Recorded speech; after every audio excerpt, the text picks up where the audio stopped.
Voilà, on est aujourd'hui le mercredi 4 mai, on est le 30 Nissan et Rosh Chodesh Iyar. Et en tous les cas, on est aujourd'hui cours de Paracha, on est dans Parachat Emor, et d'une manière tout à fait surprenante sur le plan providentiel, vous allez vous rendre compte que le cours d'aujourd'hui est étroitement lié aux 3 premiers cours qui ont été donnés cette semaine dans un contexte tout à fait différent, puisque c'est le livre de Shmuel. Il n'y a pas de raison qu'il y ait un lien entre des cours sur Shmuel et le texte que j'ai choisi d'expliquer dans Parashat Emor, mais comme il est absolument évident que c'est le maître du monde qui dirige son monde, et en particulier qui dirige les dévoilements de la Torah dans son monde, alors il n'y a rien d'étonnant à ce que, sans l'avoir voulu, on puisse passer de textes à ce point différents de la Torah et malgré tout continuer à dévoiler, à exprimer et à expliquer une même notion fondamentale, comme vous allez vous en rendre compte. Effectivement, pendant les 3 cours de la semaine, dans l'étude sur Shmuel, nous avons mis en évidence donc le problème posé par les Philistins qui s'opposent essentiellement au dévoilement du Shem Havayé, c'est-à-dire donc le Shem Havayé est le plus haut niveau de perception du divin, c'est-à-dire pas seulement reconnaître Dieu comme créateur, mais après qu'il aurait créé d'une certaine manière, la créature est indépendante, elle continuerait à vivre grâce aux forces et aux énergies que le Créateur aurait mis en elle, mais la créature n'aurait plus vraiment besoin, en permanence du moins, du Créateur, comme n'importe quelle construction produite par un homme. Lorsqu'un homme construit quelque chose, l'objet créé après est indépendant de son constructeur. La voiture, après avoir été créée, n'a plus besoin du technicien qui en permanence continue à faire quelque chose qui fait que la voiture existe. Elle est autonome, et de même pour n'importe quelle création.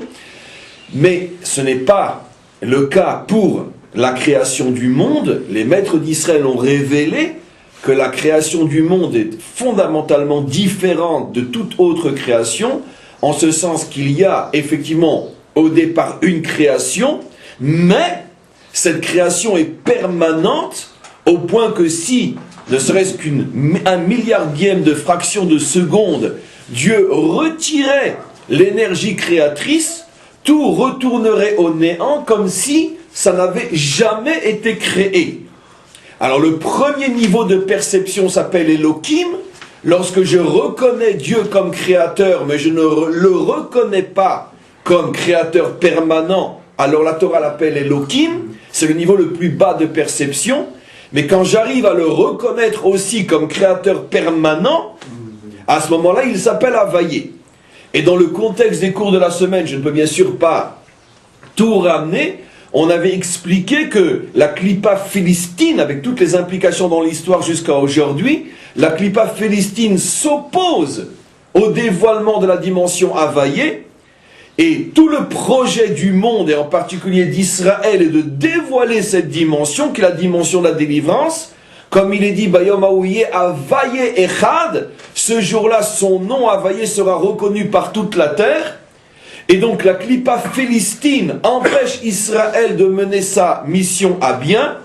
Et c'est la raison pour laquelle nous avons vu que, par exemple, dans la capture de l'arche, pour pouvoir capturer l'arche, il a fallu que le Shem Havayé soit voilé et soit remplacé par le Shem Elohim. On n'appelle plus l'arche d'Havayé, mais l'arche d'Elohim.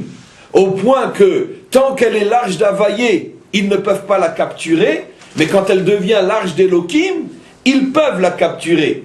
Ce qui veut dire que même lorsque le peuple juif reconnaît l'existence de Dieu, mais seulement comme un Dieu créateur qui aurait créé une fois et après c'est fini, ça ne suffit pas pour s'opposer à la Klippa des Philistins. Alors maintenant on va rentrer directement dans le cours d'aujourd'hui, et vous vous rappelez qu'à la fin de notre paracha, on a un passage extrêmement mystérieux que l'on va relire en vitesse, d'un homme qui en plein milieu du campement sort et se met à maudire le Shem Havayé. Il prononce le Shem Havayé en toutes lettres, tel que nous n'avons pas le droit de le prononcer, Yud, E, Vav, E, mais dans l'ordre, et à ce moment-là, il maudit ce nom. Et d'ailleurs, ce qui est extraordinaire, tout de suite on fait le lien, maudire le nom Havayé s'appelle dans la Torah, Linkov Shem Havayé. Il a troué le nom d'Havayé. Rappelez-vous, c'est déjà le lien inimaginable avec l'un des cours que j'ai donné cette semaine, sans savoir que je serais amené à refaire le même cours dans un autre contexte. Rappelez-vous que lorsque les Philistins capturent l'arche, la Torah nous fait remarquer que partout ailleurs, l'arche est masculine, et c'est ici et uniquement ici, au moment où il la capture, que le mot arche est dit au féminin, puisqu'il n'est pas dit nilkar mais nilkecha, qui est la forme féminine, nekeva, et nous avons justement expliqué que le sens profond est que les Philistins opèrent une sorte de trou de mémoire, d'oubli, nekev, nekeva, qui veut dire trou, mais qui fait aussi allusion à la féminité.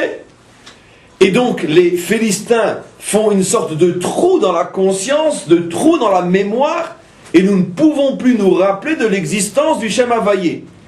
Extraordinaire, dans la Torah, dans la parasha de cette semaine, la malédiction, lorsqu'il maudit le Shem Havayé, cet homme-là dont on va tout de suite parler, la Torah dit qu'il est Nokev Shem Havayé, comme il est dit après, Venokev Shem Havayé dans le verset 16 à la fin de la paracha.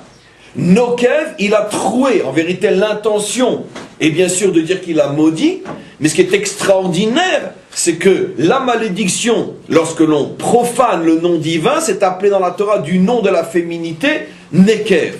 Donc le lien avec le début du cours de la semaine. Et on rentre maintenant tout de suite dans les versets.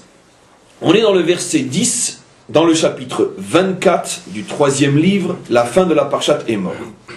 Vayetse ben Isha Israélite, voilà que tout d'un coup est apparu et sorti un homme dont la mère était israélite, Vehu ben Ish Mitzri, mais lui était de père Mitzri. Son père était Mitzri, sa mère était israélite. Son père Mitzri, bien sûr, donc égyptien. Betor ben Israël, il se dresse en plein milieu du campement des enfants d'Israël, Vaïnatsu bemachane, et il était en dispute, en querelle, Ben Israélite, lui le fils de l'Israélite, Veisha Israéli, avec un homme qui lui était israélite de père et de mère. On va voir bien sûr dans Rashi de quoi il s'agit, parce que les versets sont extrêmement mystérieux. Et tout de suite on nous dit, Vaïkov Nekev, Vaïkov ben Aïcha Israélite et Hachem. Le fils de l'Israélite a troué le nom divin.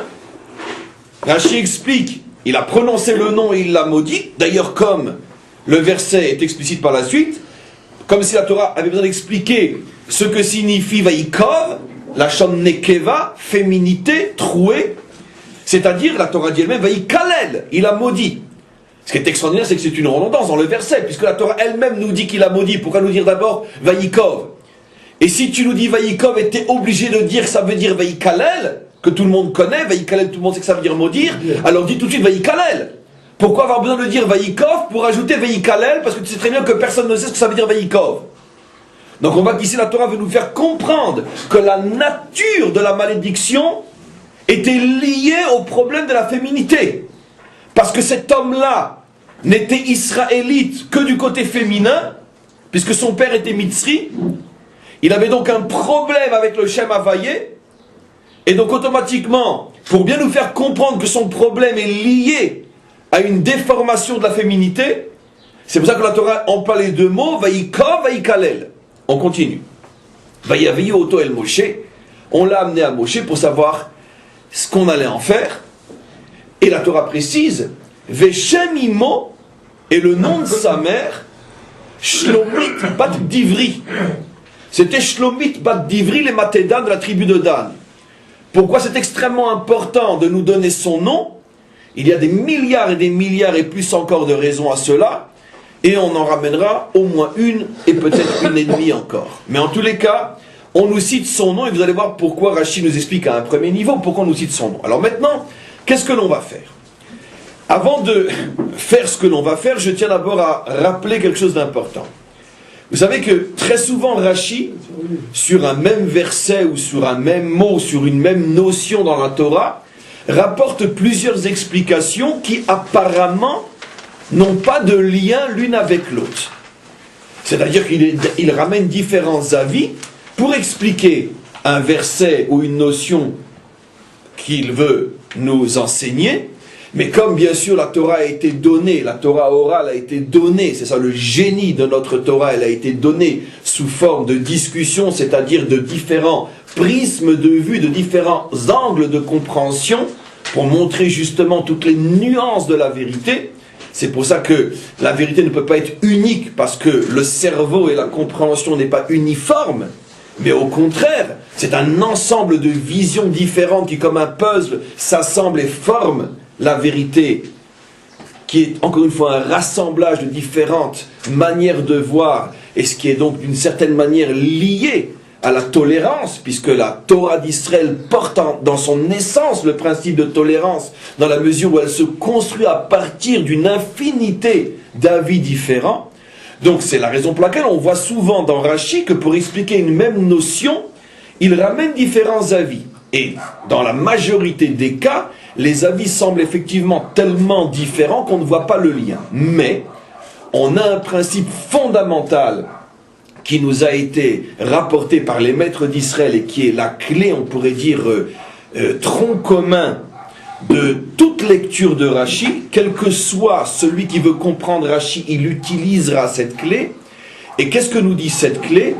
Qu'il est absolument évident que lorsque Rashi rapporte différents avis sur un même verset ou sur une même notion, il est certain que Rashi ne rapportera dans son commentaire que les avis qui, malgré l'apparence, ont forcément un lien très profond entre eux. Ça veut dire que, vu de l'extérieur, on a l'impression que ces avis n'ont pas de lien entre eux, mais si tu creuses profondément, tu verras que Rashi n'a pas choisi au hasard ces différents avis, parce que des fois il y a 5 ou 6 avis dans le Talmud sur un verset, et pourquoi Rashi n'a choisi d'en rapporter que 2 ou 3? Parce que Rashi savait que dans ces 2 ou 3 qu'il rapporte, il y a au moins, dans le fond, si ce n'est dans la forme, une même pensée qui s'exprime selon une forme différente, mais un fond commun. Alors maintenant, fort de cette akdama, de ce préliminaire, on va pouvoir entrer dans Rashi. Sur le verset Vayetse ben Isha et Israélite, est sorti, ou plutôt est apparu tout d'un coup, s'est dressé un homme dont la mère était israélite.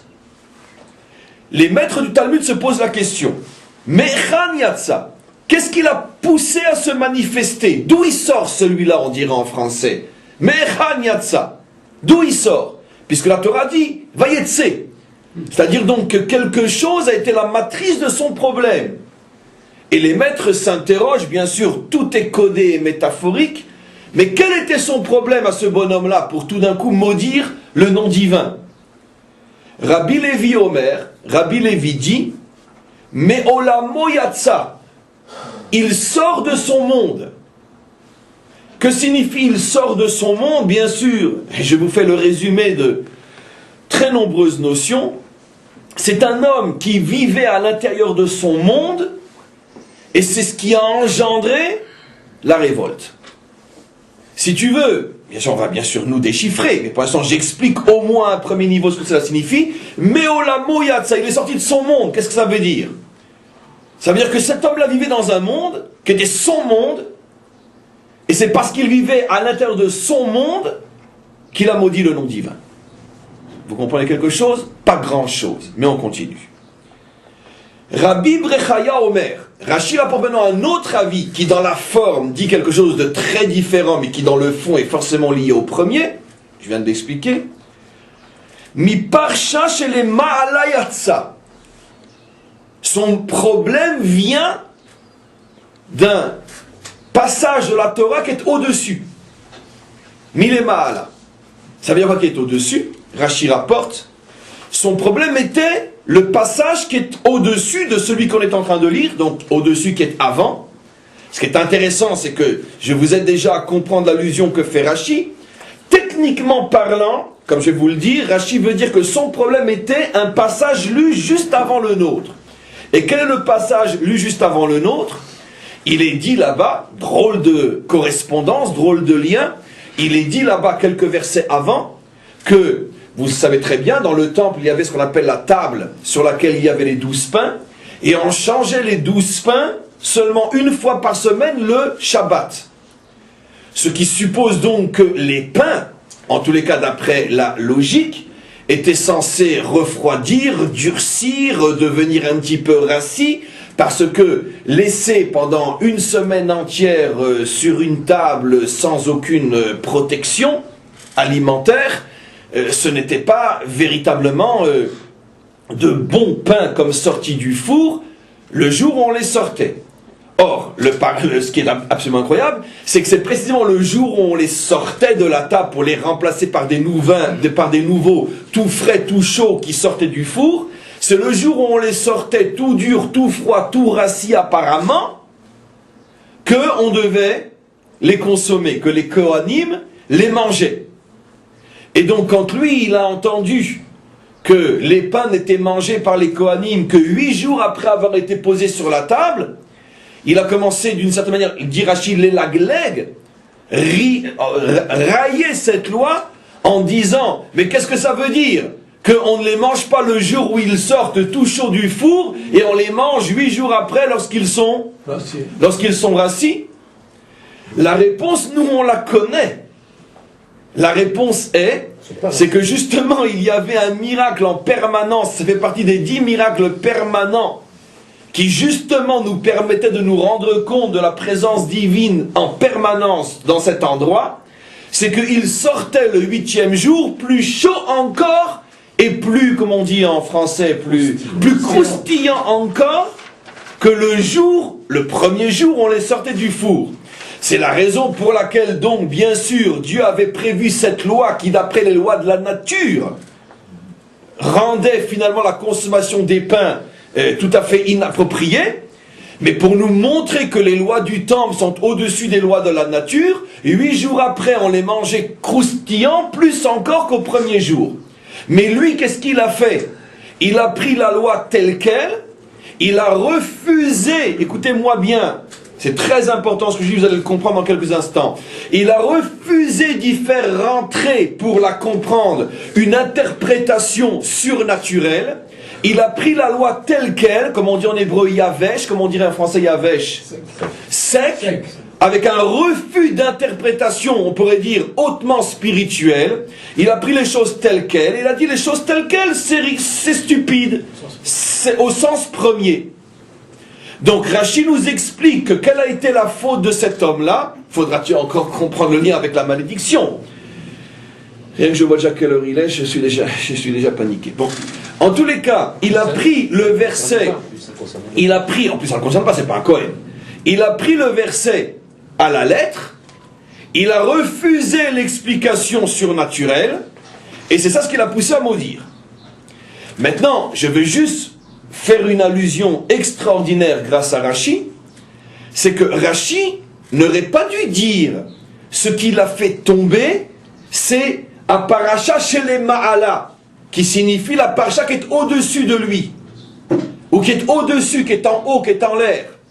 Rashi aurait dû dire ce qu'il a fait tomber, c'est le sujet qui précède. Comment on dit qui précède en hébreu?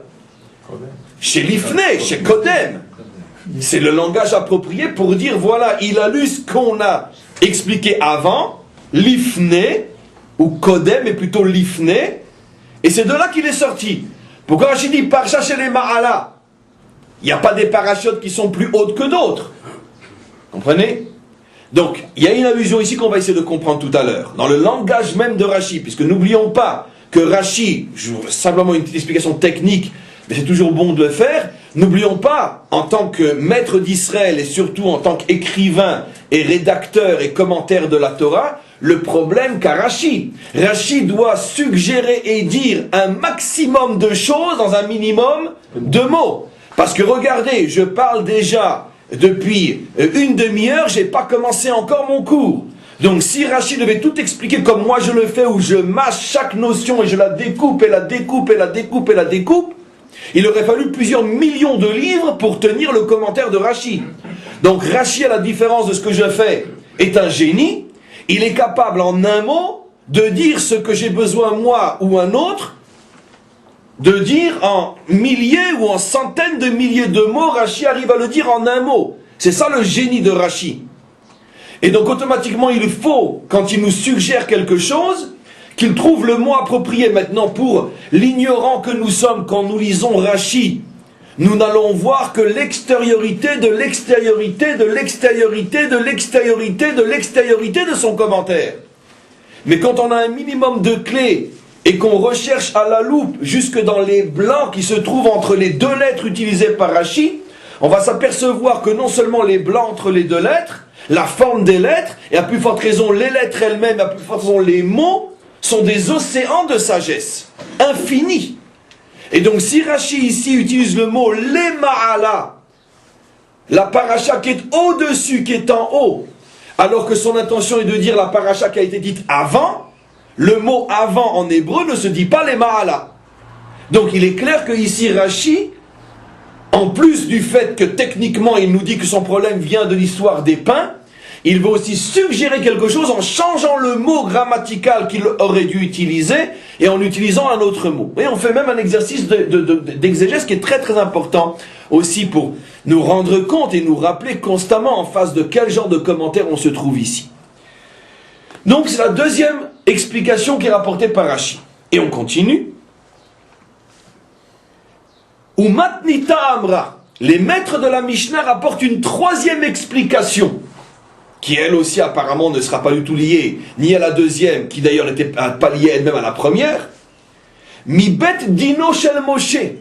Cet homme-là a explosé parce qu'il venait de perdre un jugement dans le tribunal de Moshe. C'est quoi? Balita hoalo betor machane Dan. Parce que lui, dans la mesure où sa mère était de la tribu de Dan, comme le dit la Torah, son père était Mitzri, donc par son père il n'avait pas de tribu, donc par son père il n'avait pas d'appartenance à Israël, mais sa mère, qui lui donne l'identité juive, il était juif à 100%, il n'était pas moins juif qu'un autre, puisque la judaïté et l'identité juive se transmettent par la mère. Par sa mère il était juif, et sa mère était la tribu de Dan. Donc lui a voulu s'installer dans le campement de Dan. Vous savez que les tribus étaient regroupées autour du Mishkan, 3 tribus à l'est, 3 tribus à l'ouest et aux 4 points cardinaux. Et lui s'est dit, étant de la tribu de Dan, je vais m'installer dans le campement de Dan. En vérité, Rashi ne rapporte pas ici, mais on le devine et les commentaires l'explicitent. Son intention n'était pas tant où il va camper, mais son intention était de signifier que lorsqu'il va y avoir le partage de la terre d'Israël, il aura une part dans le territoire de Dan. C'est de ça qu'il s'agit. Donc il voulait d'une certaine manière s'assurer qu'en Eretz Israël, il aurait une part et que sa part de territoire serait dans la tribu de Dan.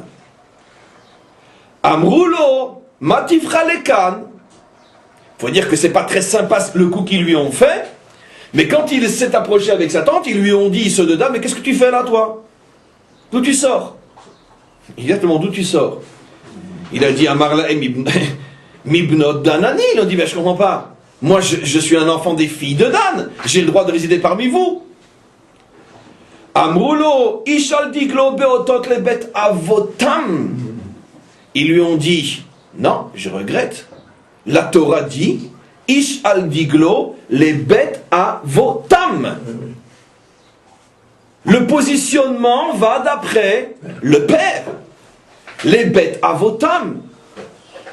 Tu vas marquer les bêtes imotam, les bêtes avotam.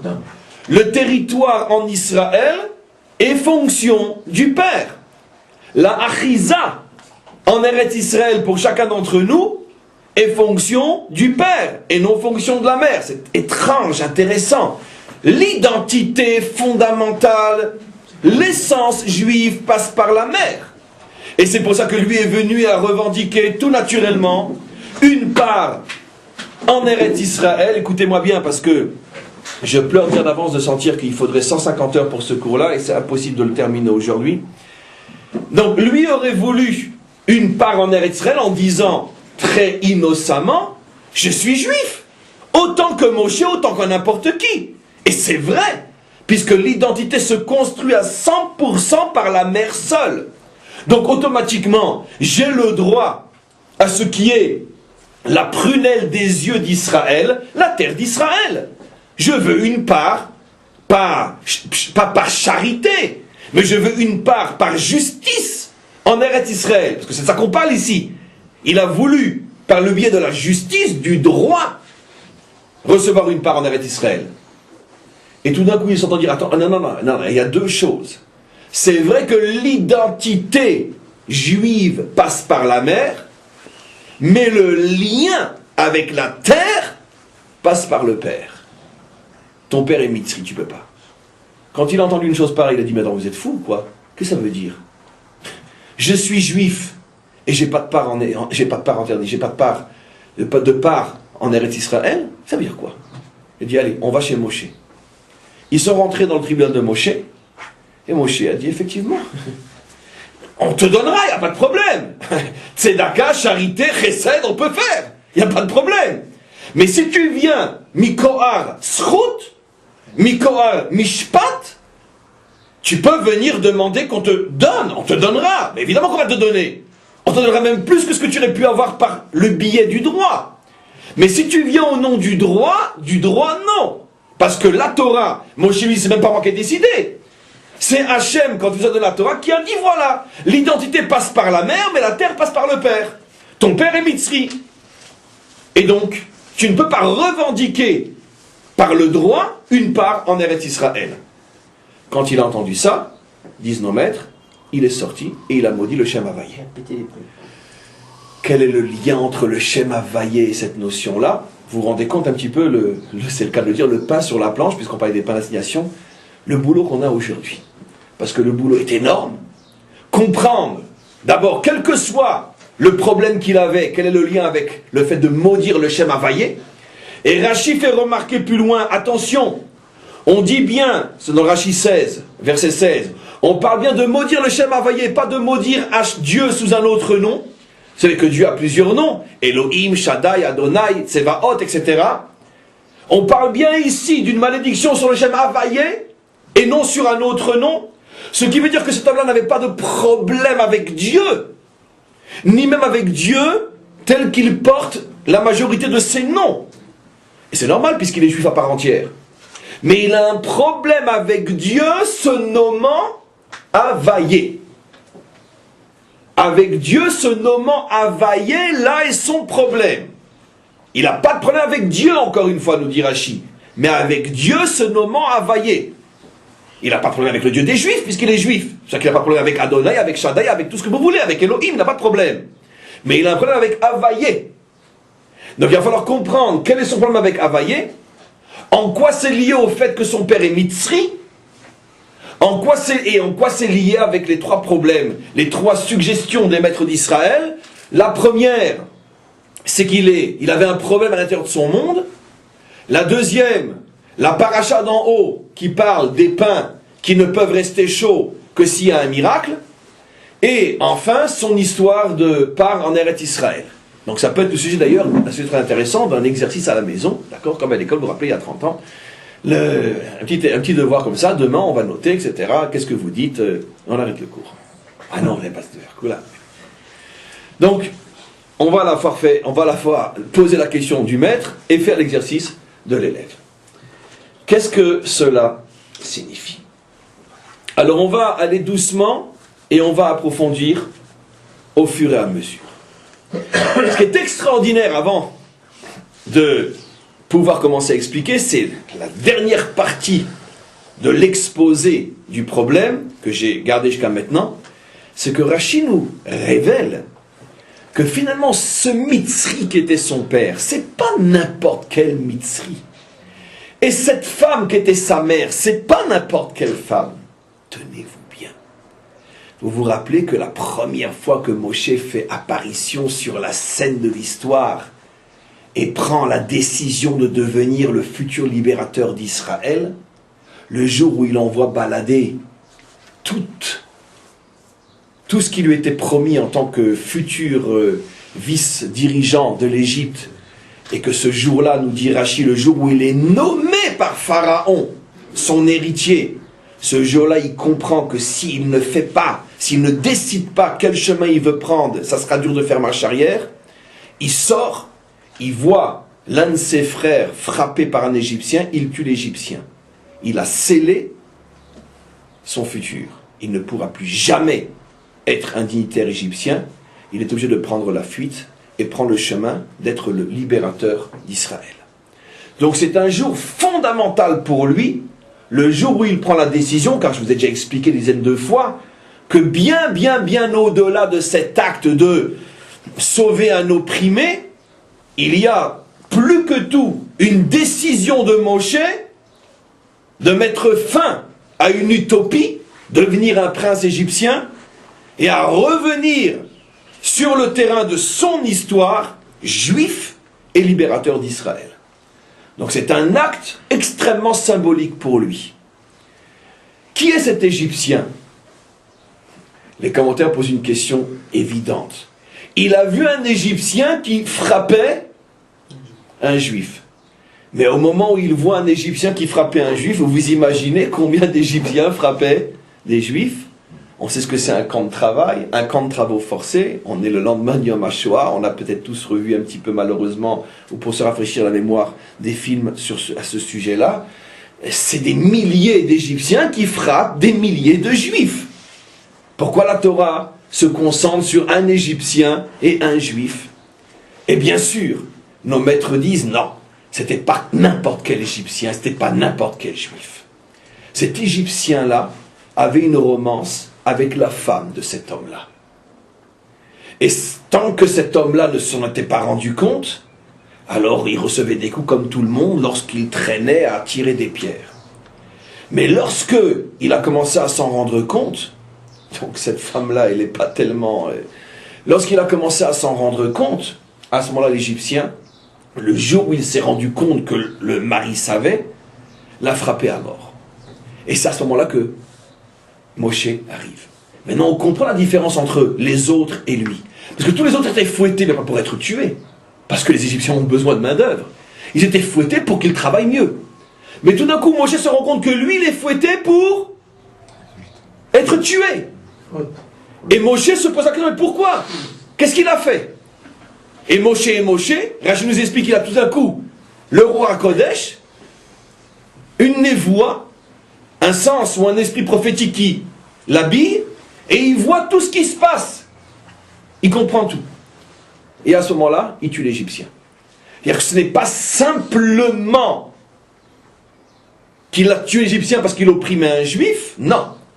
Il a tué l'Égyptien parce que l'Égyptien avait pris la femme de cet homme-là et voulait tuer le mari pour ne pas qu'il parle. Et c'est cet acte-là qui a été le premier pas de Moshe vers son statut de futur libérateur d'Israël. Or, écoutez-moi bien. Futur libérateur d'Israël signifie que Moshe va être le premier homme sur terre à être en possession de quelle force spirituelle? Le nom divin. Puisque c'est ce que Moshe demandera à Dieu. Tu veux que je sois le libérateur? Et dis-moi quel est ton nom. C'est-à-dire avec quelle force je viens. Qu'est-ce que tu me donnes? Parce que c'est sûr qu'un homme ne peut pas être le libérateur. Il faut que tu me dotes d'une force. Laquelle? Et il lui révèle le Shem Havayé. Voilà.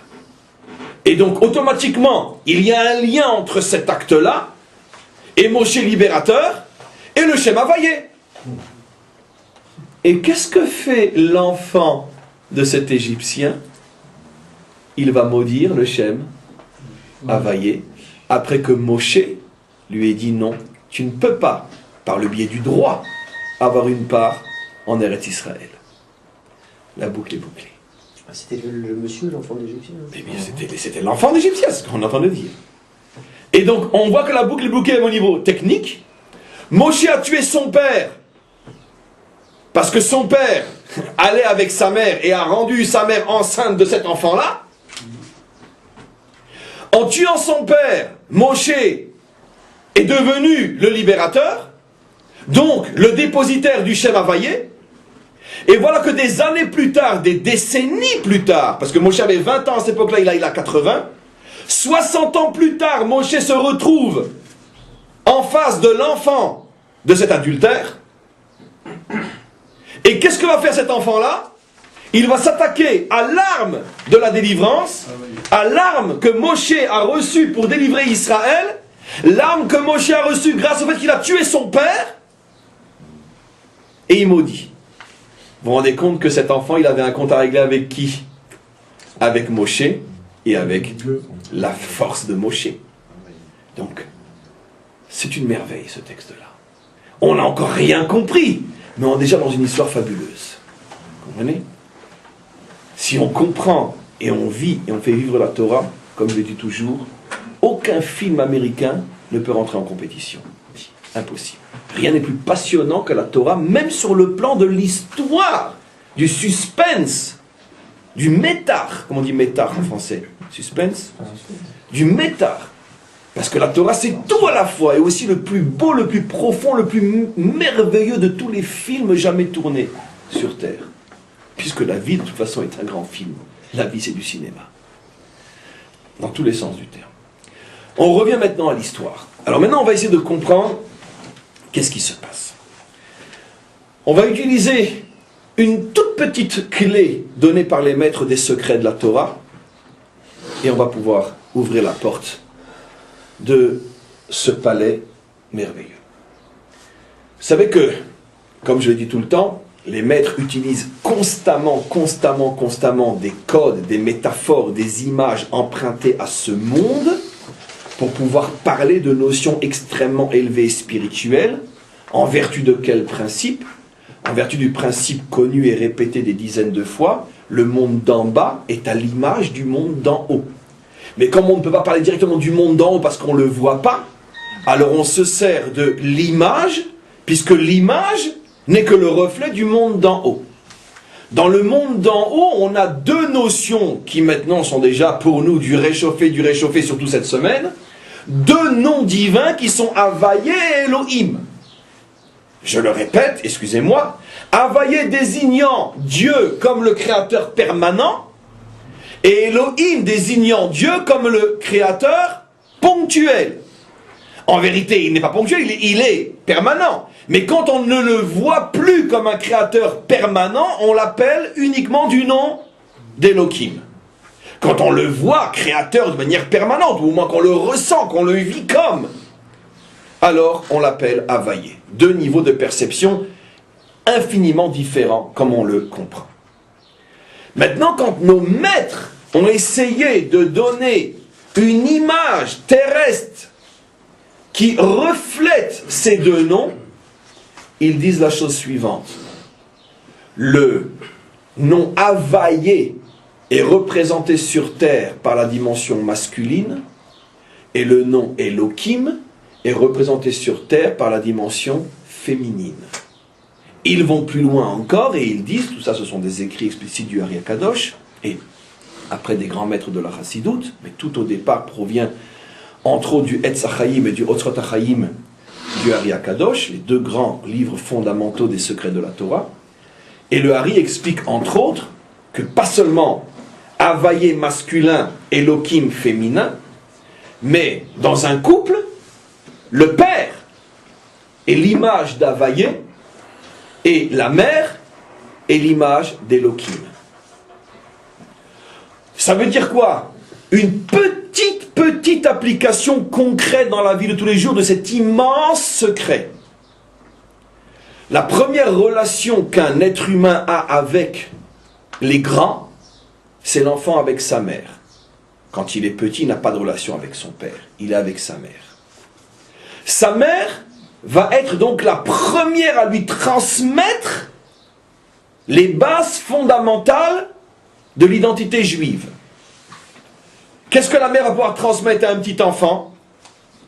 Elle va pouvoir lui transmettre Havaïe. Pourquoi? Comment un petit enfant peut comprendre que la création est permanente? Alvaï qu'il arrive déjà à comprendre qu'il y a eu une création et qu'il y a un créateur. Mais comment voulez-vous que l'enfant, à 1 an, 2 ans, 3 ans, 4 ans, 5 ans, jusqu'à ce que le père commence à rentrer des notions que déjà un petit adulte peut comprendre, comment voulez-vous qu'un petit enfant puisse comprendre plus que le fait qu'il y a un Dieu dans le ciel qui a créé le monde? Il ne peut pas comprendre plus. Donc la mère va transmettre Elohim. Mais quand l'enfant va grandir, et qu'il va pouvoir, on pourrait dire, capter, comprendre des notions beaucoup plus subtiles, parce que les yeux ne voient pas ces notions, et qu'aucune éprouvette et aucun laboratoire ne peut le démontrer et le prouver. C'est-à-dire qu'il faut donc avoir une sensibilité spirituelle extrêmement élevée, donc déjà forcément être un adulte. À ce moment-là vient le père, et le père enseigne à l'enfant: sache mon fils, que ce que maman t'a appris pendant des années, qu'il y avait un Dieu dans le ciel qui avait créé la terre, et qu'avant de manger, il faut faire une bénédiction, et il faut se comporter comme il faut, etc., etc. Sache que c'est un peu plus profond que ce que tu as appris quand tu étais enfant. Sache qu'en vérité, la création est permanente, et qu'à chaque fraction de seconde, tu n'existes que grâce au souffle divin. Donc d'une certaine manière, toi et moi, et tout ce que tu vois autour de toi, n'est d'une certaine manière qu'une illusion, parce que ça n'existe que parce que Dieu, à cet instant précis, le veut. Et s'il retirait sa volonté, tout retournerait au néant. Voilà ce que le Père commence à enseigner.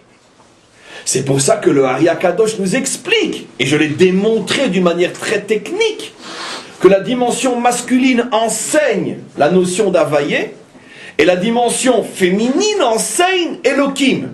Maintenant, cette application technique, on va la comprendre à d'autres niveaux.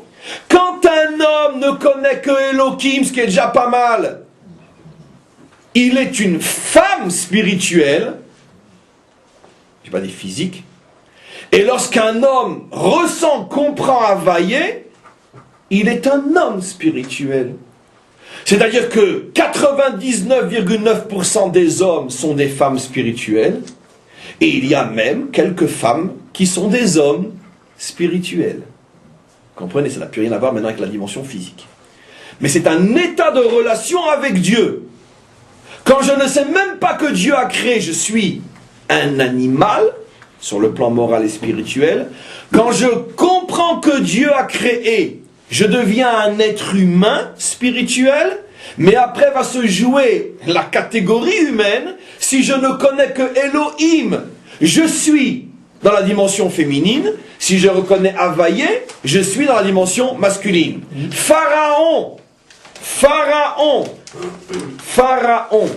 qui dit à Moshe, mi Havaïe, qui c'est Havaïe? Il était donc l'incarnation même de la dimension féminine.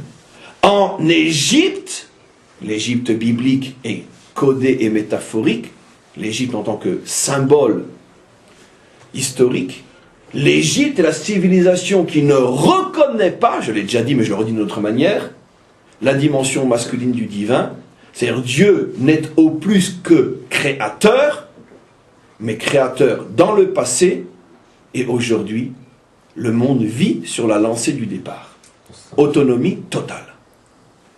La dimension masculine est étrangère à la vision spirituelle de Mitzrayim. Voilà. De quoi on C'est pour ça que c'est un ventre créateur pour Israël. Le féminin a fécondé Israël. Oui, c'est pour ça qu'il n'est que féminin, donc il ne peut être que fécondateur. Maintenant, on comprend le symbole inimaginable qui va bien au-delà de ce que j'ai déjà commencé à expliquer, de ce flirt entre le Mitzri et cette juive. L'intention du Mitzri, je ne sais pas maintenant en tant que symbole et code, était donc de continuer à empêcher Israël de trouver sa dimension masculine. Puisque quel est le masculin qui se présente à cette femme-là? Un homme, je ne sais pas maintenant physiquement, Mitzri. Mais le Mitzri, comme on a expliqué, ne connaît pas la dimension masculine, donc ce n'est pas un homme. sur le plan spirituel. C'est une femme spirituelle dans le corps d'un homme qui s'empare d'une femme juive. Quel est son but, selon les codes profonds de la Torah? D'empêcher la délivrance du peuple juif. Pourquoi? Parce que la délivrance du peuple juif dépend du dévoilement du Shem Havayé. Ça veut dire le retour à la dimension masculine spirituelle. Et c'est ce que Moshe comprend. Moshe comprend que dans cette action, c'est pas seulement un problème d'adultère. C'est pas de la religion. Ce qui est déjà en soi déjà très grave. C'est même pas non plus un problème d'oppression et de souffrance. C'est pas de ça qu'on parle. Pourquoi à l'époque où le juif est frappé, il n'y a pas des millions d'autres non-juifs qui sont frappés, surtout dans le monde d'il y a 3500 ans? C'est pas de ça qu'on parle. La Torah n'est pas en train de faire l'apologie de la souffrance humaine. Sinon tous les opprimés auraient dû devenir le peuple juif. C'est pas de ça qu'on parle. Ne nous trompons surtout pas de combat. Moshe voit ce que l'œil humain ne peut pas voir. L'œil humain s'arrête à l'oppression. S'il sait ce qui s'est passé dans la chambre, alors il va un peu plus loin. Mais Moshe voit au-delà du chantier et au-delà de la chambre. Il voit ici une volonté extrêmement profonde d'empêcher la délivrance d'Israël en privant Israël de la dimension masculine. Et c'est pour ça qu'il tue l'Égyptien, et c'est pour ça qu'il devient à ce moment-là le libérateur. Moshe devient le libérateur le jour où il comprend où est le vrai problème. Nous ne sommes en exil que parce qu'il manque parmi nous des hommes. Et c'est pour ça que Ésaïe le prophète le dira d'une manière fabuleuse maintenant qu'on a compris ce qu'il veut dire. À la fin du premier chapitre d'Ésaïe, lorsqu'il passe en revue toutes les malédictions qui vont tomber sur nous, on est encore à cette époque-là en Israël, on est encore 50 ans ou plus avant l'exil. Et il passe en revue toutes les catastrophes qui s'abattront sur nous jusqu'à ce que finalement on soit chassé de cette terre pour y revenir grâce à Dieu, mais qu'on y soit chassé pendant longtemps. La dernière malédiction qu'il nous dit, c'est « ou venashim mashlubar » et la dimension féminine te dominera. Après avoir dit qu'on sera malade, qu'on sera ci, qu'on sera persécuté, qu'on sera attaqué, qu'on sera affamé, qu'on sera... Bon, je veux dire, on a tous une femme sur la tête, on préfère ça qu'être malade quand même, non? Qu'est-ce qu'il veut dire par là? Non. Il veut nous expliquer que l'exil n'est possible que lorsqu'Israël a perdu sa dimension masculine. Ça veut dire qu'il est spirituellement une femme, c'est-à-dire qu'il ne connaît plus que le Shem Elohim, il a perdu le Shem Havayé. Tout le cours d'aujourd'hui dans 2 mots d'Ésaïe. Et donc maintenant on comprend tout ce qui se passe ici. Moshe est sorti voir ses frères pour essayer de comprendre, comme il le dira lui-même, Achen Noda Adavar. Mais pourquoi ce peuple est en exil? Qu'est-ce qui se passe? Et maintenant il a tout compris. C'est parce que ce peuple est structuré d'une manière telle qu'il ne peut atteindre la liberté que lorsque s'exprime sa dimension masculine, c'est-à-dire lorsqu'il se connecte à Dieu en tant qu'Havayé et non seulement en tant qu'Elohim. À la différence des autres peuples, les autres peuples peuvent être libres, indépendants, même s'ils ne se situent qu'au niveau de la dimension Elohim. La preuve, les Égyptiens sont des oppresseurs et ils sont une situation féminine. Ils ne connaissent que Elohim. Mais eux ne sont pas juifs. Et Moshe ne comprend pas. Ce peuple est aussi, si pas plus intelligent que les Égyptiens. Au départ, avant de devenir esclave, il était aussi fort, si pas plus que les Égyptiens. On sait que les Shvatim étaient extrêmement forts. Et de toute façon, on l'a vu dans l'histoire, jusqu'à aujourd'hui. Donc Moshe essaie de comprendre, mais qu'est-ce qui se passe avec ce peuple? Mais pourquoi ce peuple-là, malgré son intelligence, ses capacités, sa force, ses performances, est presque tout le temps en exil? Qu'est-ce qui se passe? Moshe comprend le secret des secrets. Et c'est là que se situe la différence fondamentale entre nous et tous les autres. Les autres peuvent exister, même s'ils ne sont que féminins. Nous ne pouvons exister en tant que nation que en tant que masculin. Dit d'une autre manière, le peuple existe au niveau de la féminité, Mais la nation n'existe qu'au niveau de la masculinité. Je m'arrête juste pour me dire à moi-même que ce cours-là est hors norme, malgré que beaucoup d'autres le sont. Mais celui-là, il est hors norme. Et je veux dire, dans des siècles encore, on continuera à approfondir la notion de secours. Et je vais faire la parenthèse, même si c'est très pédant. Donc, il y a deux dimensions dans le peuple juif. L'essence qui fait de toi un membre du peuple passe par la mère. Mais la nation qui fait de toi un membre d'une nation sur sa terre passe par un masculin. Il n'y a pas maintenant de contradiction. Tu es juif par ta mère, mais tu fais donc partie de notre peuple, autant que moi, Moshe, dit Moshe. Il lui dit un plus que ça. Et même si ta mère était une prostituée et ton père était Mitzri, je te jure, lui dit Moshe, que je ne suis pas plus juif que toi. Parce que l'essence passe par la mère, et même si ta mère n'était de loin pas comme la mienne, et ton père n'en parlons pas, l'essence passe par la mère. Tu es aussi juif que moi. Alors donne-moi un morceau de la terre, ah non? Parce que là, tu touches à la notion nation. La nation passe par le père, et le peuple par la mère. Et pour avoir un droit en tant que membre de la nation, qui est par définition le lien avec la terre, car on est un peuple en exil et une nation sur notre terre, à quelques jours de Yom Ha'atzmaut, ce cours est plus que providentiel. Pour pouvoir avoir un lien avec la nation et la terre, il fallait un autre père que le tien. Et c'est absolument impossible. Alors maintenant, on comprend tout ce qui est en train de se passer ici. On comprend ce retour des choses. Pourquoi l'enfant, qui n'en est plus un, a attendu ce moment-là pour régler ses comptes avec Moshe? Parce que c'est le jour où il se voit refuser de droit une part à la terre d'Israël qu'il comprend que finalement depuis 60 ans, puisque Moshe avait 20 ans et maintenant il en a 80, et cet enfant donc aussi a 60 ans déjà, et Moshe en a 120 à cette époque-là, ils ont 60 ans de différence, qu'ils ont attendu les deux 60 ans pour se retrouver et se confronter, et finalement c'est le même problème du départ. Ton père, dit Moshe à cet enfant-là, voulait empêcher notre délivrance, il voulait nous contenir en tant que peuple et nous refuser le droit de devenir une nation. Jusqu'à aujourd'hui le même problème. Soyez un peuple, mais ne soyez plus une nation. Et après la Shoah, on ne peut donc plus dire sale juif, parce que ça porte atteinte au peuple, mais on dit sale sioniste, parce que là on ne porte atteinte qu'à la nation. Vous comprenez la subtilité du monstre? Ils ont tout compris dans leur monstruosité. Ah, nous on n'est pas antisémites, on ne vous empêche pas d'exister, mais vous êtes un peuple, pas une nation. Vous êtes toujours aussi sale et aussi puant qu'avant. Mais maintenant, vous puez le sioniste et avant, vous puez le juif. C'est plus la même chose. Vous comprenez? Plus la même chose dans leur bouche.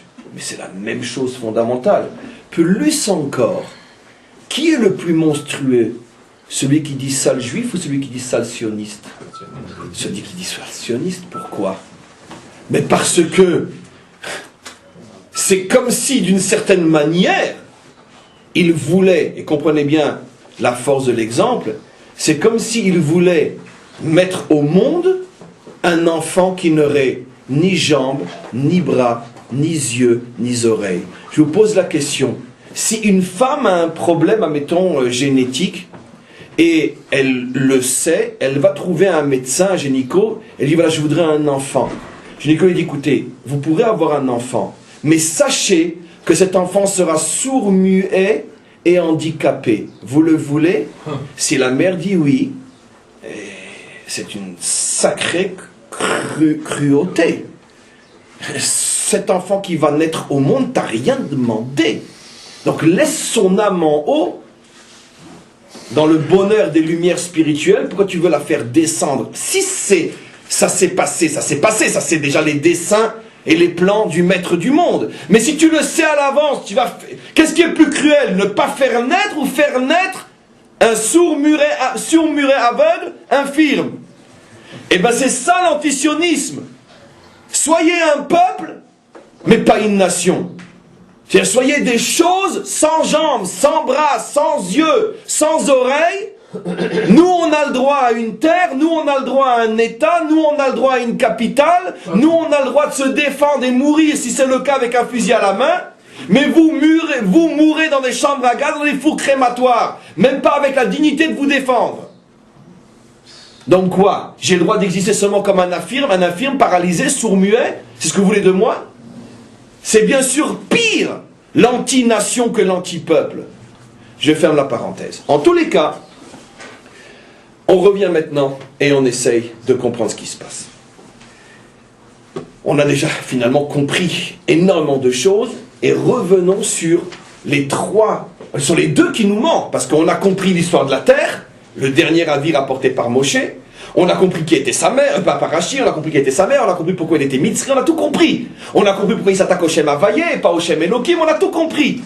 Il nous reste deux choses à expliquer, c'est les deux premiers avis rapportés par Rashi, l'un qui dit qu'il est sorti de son monde, et l'autre, il est sorti de la table d'assignation avec ses pains chauds, froids, etc.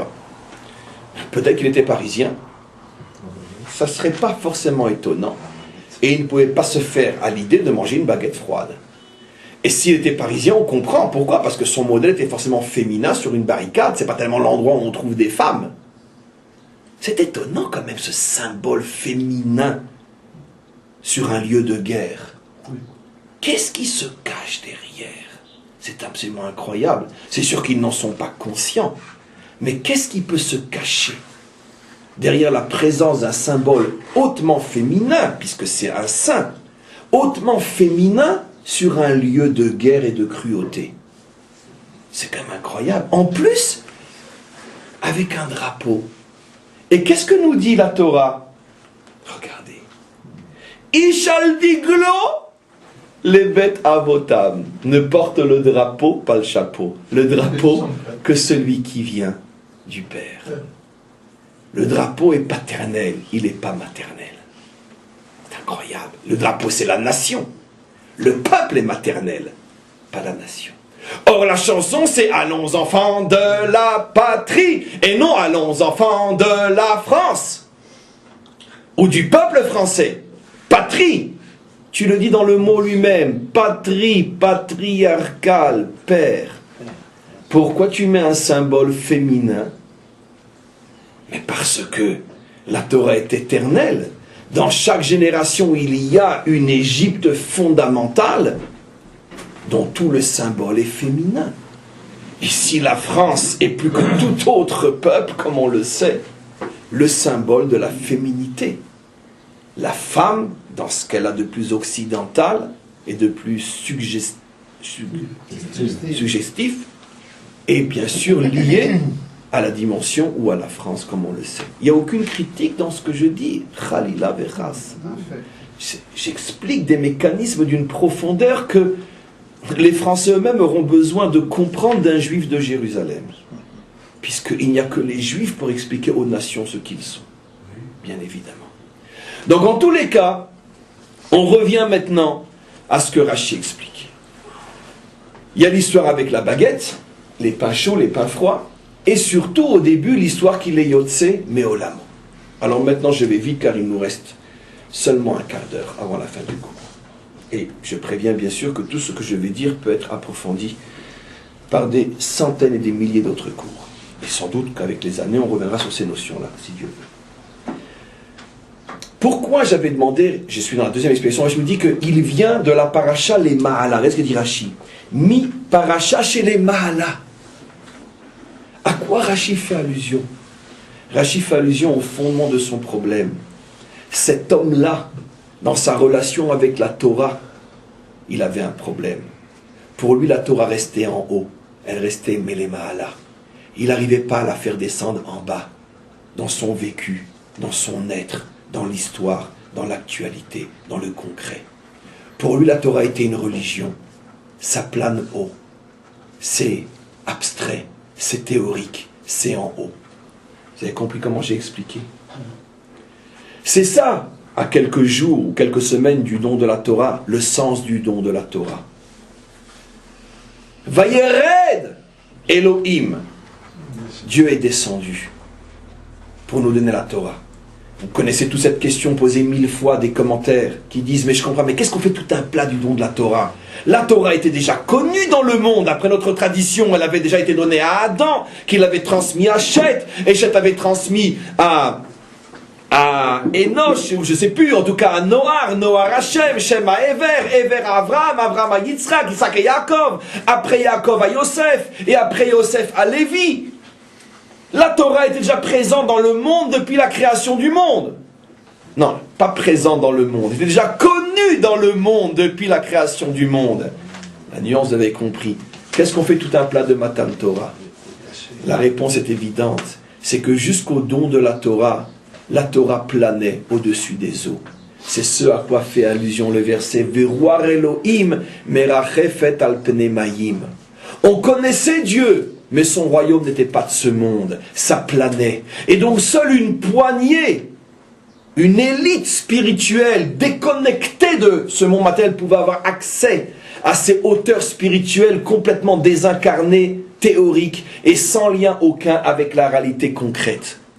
Le don de la Torah est que Moshe est le premier qui dit arrêtez. Si Dieu existe, il a forcément un lien jusque dans les moindres détails avec le moindre et le plus insignifiant des événements qui se passent dans ce monde, et à combien plus forte raison un lien avec les grands événements de ce monde.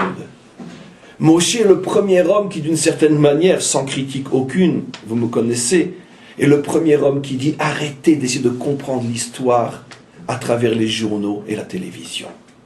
Vous n'y comprendrez rien, car eux vous parlent des formes, mais le fond, il est ailleurs. Et d'ailleurs, quand on n'a pas accès au fond, même les formes sont déformées. Ce n'est pas la réalité qui est transmise. Elle a un autre sens.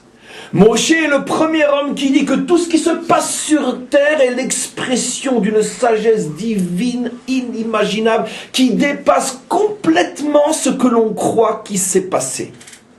Et même les acteurs, les protagonistes, ne sont même pas conscients de ce que l'on leur fait faire et ce pourquoi ils sont utilisés et à quoi ils servent.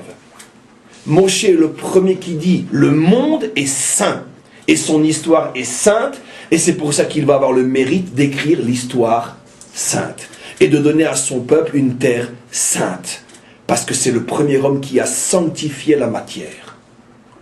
C'est ça le don de la Torah. Mais malheureusement, quand on s'imagine que tout ce que dit la Torah, c'est de la religion, c'est de la théorie, c'est de la morale, mais qu'est-ce que ça a à voir avec la politique, avec la vie de tous les jours, avec les événements, avec la mort de Ben Laden, avec les massacres en Syrie, avec la cochonnerie que les Européens sont en train de faire en Libye. Quand on s'imagine que non, il faut séparer l'actualité de la Torah, l'Église de l'État, la synagogue de l'histoire, à ce moment-là, on est comme lui. Quel était son problème, dit Rashi? Aparasha milema ala. Lui, il prenait la Torah en haut. Il n'arrivait pas à la faire descendre.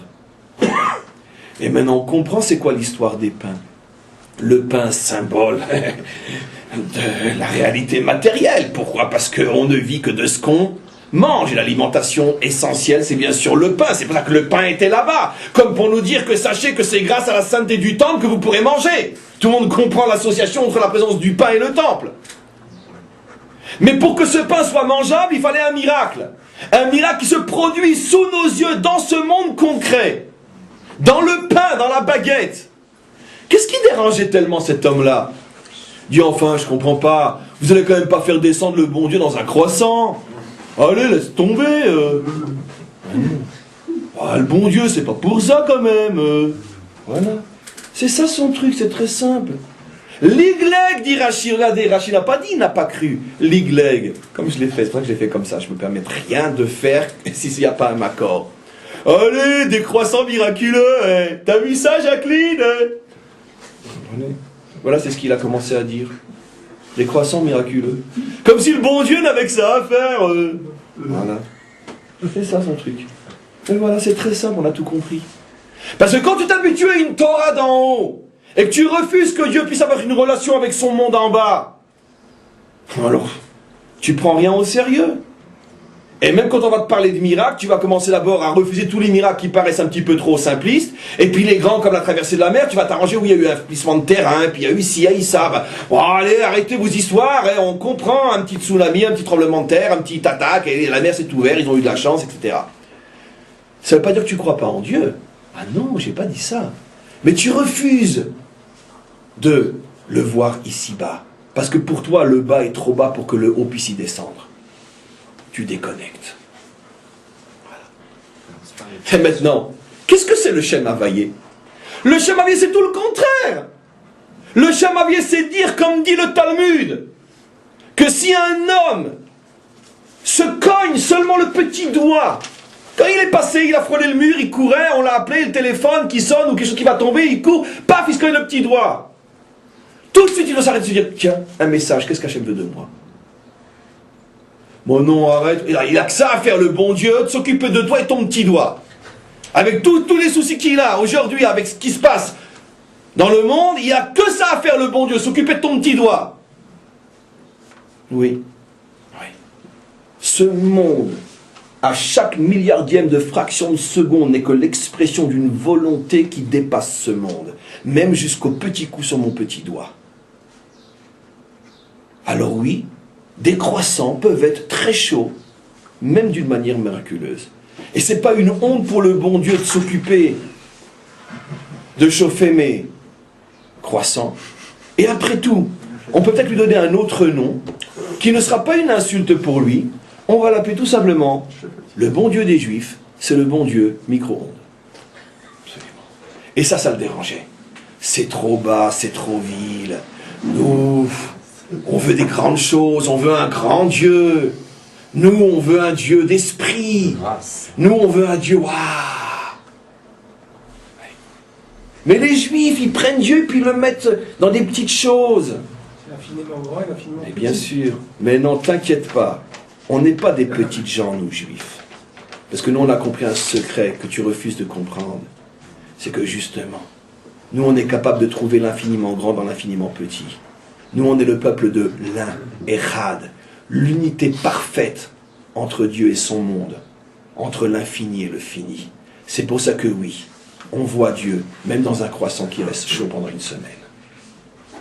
Maintenant, on comprend pourquoi le premier avis nous dit il est sorti Meolamo.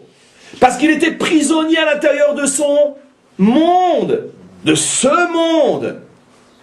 Et pourquoi il a dit Olamo? J'ai tout dit. Rachi a tout expliqué. Plutôt Rachi a tout expliqué et moi je dis tout. Olamo. Qu'est-ce que ça veut dire Olamo? Mais c'est pas ton monde, c'est le monde de qui? C'est le monde d'Hachem. C'est-à-dire Olamo? Non. Lui considérait ce monde comme son monde. Pourquoi? Allez, ne me raconte pas que Dieu s'y trouve. Allez, arrête des histoires. Dans ce monde, arrête, c'est trop bidon pour lui. C'est pas que c'était un hérétique dans le sens religieux du terme. Non. C'était tout simplement un homme qui refusait de faire descendre Dieu sur terre. C'est mon monde, car son royaume n'est pas de ce monde. La Torah, c'est trop beau pour descendre si bas. Il faut faire la circoncision du cœur et pas de la chair. Il faut faire attention à ce qui sort de la bouche, pas à ce qui rentre dans la bouche. Il faut être l'Israël de l'esprit, pas l'Israël du corps. C'est ça son problème à ce bonhomme-là. Un bon Dieu désincarné. Quel est son problème fondamental? Il lui manque la dimension masculine. La dimension masculine, selon les codes et les décodages spirituels, c'est le Shem Havayé. Et c'est ça, toute la différence, et l'unique et la fondamentale différence, et je termine, entre eux et nous. Quand je dis eux, globalement, car bien sûr je n'inclus pas, voire même des millions d'individus qui sont des Bnei Noach, et qui ont conscience à leur niveau de ce que je dis. Mais quand je dis eux, je parle de ce qu'on appelle pour l'instant, chez la délivrance finale, les 70 peuples. Eux ne peuvent pas et ne veulent pas concevoir ça. Eux font une séparation nette entre le céleste et le terrestre, entre l'Église et l'État, entre le religieux et le politique. D'ailleurs, ils ont raison, parce que dans leur système à eux, quand le religieux s'empare du politique, c'est pire que le nazisme. C'est pire. Sauf que dans l'histoire, le nazisme a été plus vite que eux. Mais malheureusement que Dieu ne m'entende pas. Si les religieux qui ont le politique en main avaient le pouvoir réel en main, je pense qu'ils transformeraient vite les nazis en enfants de cœur. Selon Dieu, je pense, le sachant, ne leur donne pas le pouvoir qu'avaient les nazis. Mais quoi qu'il en soit, rien n'est plus monstrueux qu'un religieux qui a le pouvoir. Parce que moi, je ne sais pas de la religion que je suis en train de parler. C'est quoi la religion? La religion, c'est la religion. Et le pouvoir, c'est le pouvoir. Et quand tu veux attacher le bas au haut, c'est une sorte de châtenay chez nous, de kélaïm, de mélange incestueux qui produit les monstres que nous connaissons pas si loin de chez nous et dont on a reparlé ne serait-ce que hier ou avant-hier avec la mort de l'un d'entre eux. Ça, c'est bien sûr ce que nous condamnons plus que encore, la séparation entre l'Église et l'État. Mais ce que la Torah dit, c'est qu'en vérité, il n'y a ni religion, ni politique, ni ciel, ni terre. Hachem Echad, Dieu est un. Il y a une volonté, une sagesse profonde qui est au-delà des catégories ciel, terre, spirituelles, matérielles. Ce sont des catégories que finalement les fausses religions ont créées. Mais elles n'appartiennent pas à la Torah. Pour nous, il n'y a pas le corps et l'âme. Il y a deux créatures différentes de Dieu qui chacune selon sa mission participe au projet divin. Et le corps n'a pas à rougir de honte devant l'âme. Et pour bien nous le montrer, l'alliance se fait à l'endroit qui pour tout le monde est le plus honteux du corps. C'est là que nous, on se lie avec Dieu. Nous, on n'a pas honte de notre corps. Parce qu'il est une créature de Dieu autant que l'âme. L'âme ne rougit pas devant Dieu, pourquoi le corps rougirait? À ton corps, parce que tu en fais n'importe quoi. Mais si tu fais avec ton corps ce que Dieu demande, l'endroit de la circoncision n'a pas à rougir devant les plus hauts niveaux de l'âme. Parce qu'il est ce qu'il est, il a été créé pour faire ce qu'il fait. Un point, c'est tout. Quand on est à ce niveau d'unité absolue, à ce moment-là, on redevient la nation d'Israël, on mérite la terre d'Israël, et c'est bien sûr, comme vous le savez, la délivrance finale. Amen. Vechen. Rav,